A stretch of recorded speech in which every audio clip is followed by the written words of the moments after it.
Coming up next, was Bigfoot ready for his close-up? He walks right past camera at a distance that is really good to excite people, but not really close enough to actually maybe verify anything. And then this beast turns and looks at the camera, and we all were like, Bigfoot was the legend. Tracking down Bigfoot when Myths and Legends returns.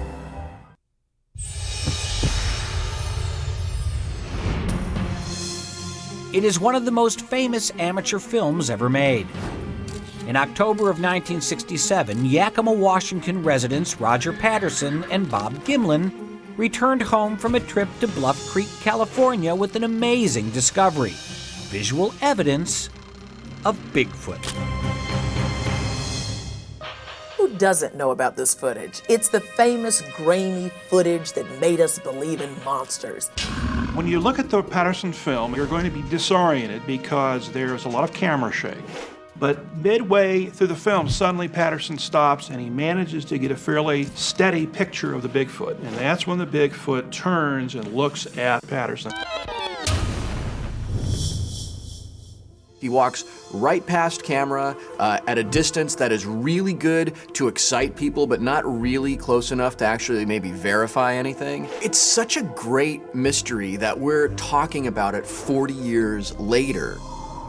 Chances are, when you think of Bigfoot, you think of Patterson's film.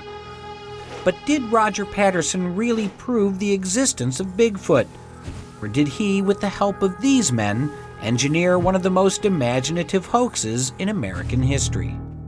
Isn't it a little odd that this dude who wanted to go capture a photograph of Bigfoot, a mythical creature which most likely doesn't even exist, nails it on his first time out?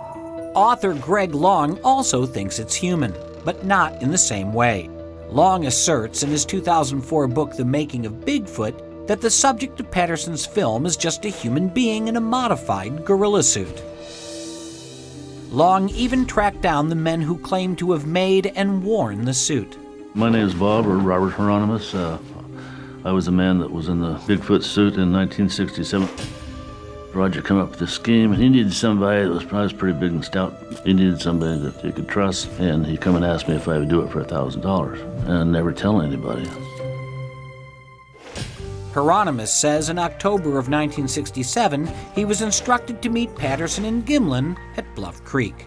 We got up there, and they helped me put the suit on. We kind of rehearsed it, stand right here. When I say go, you start walking across through this creek bed, and told me to turn and look at the camera as I at a certain place there. He showed me how he wanted me to walk, which people say I walk that way anyway. We took one take through there, and that was it.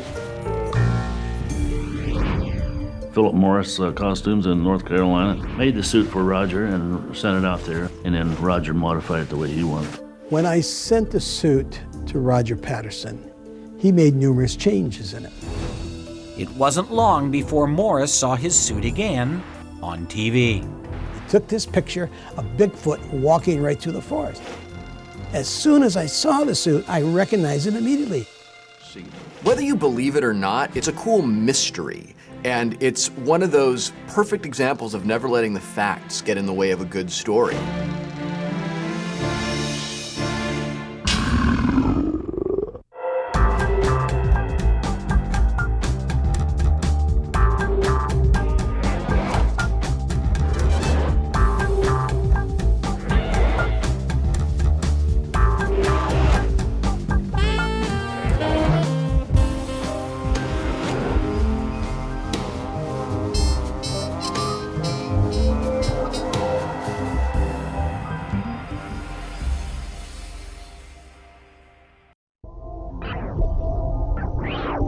Wow.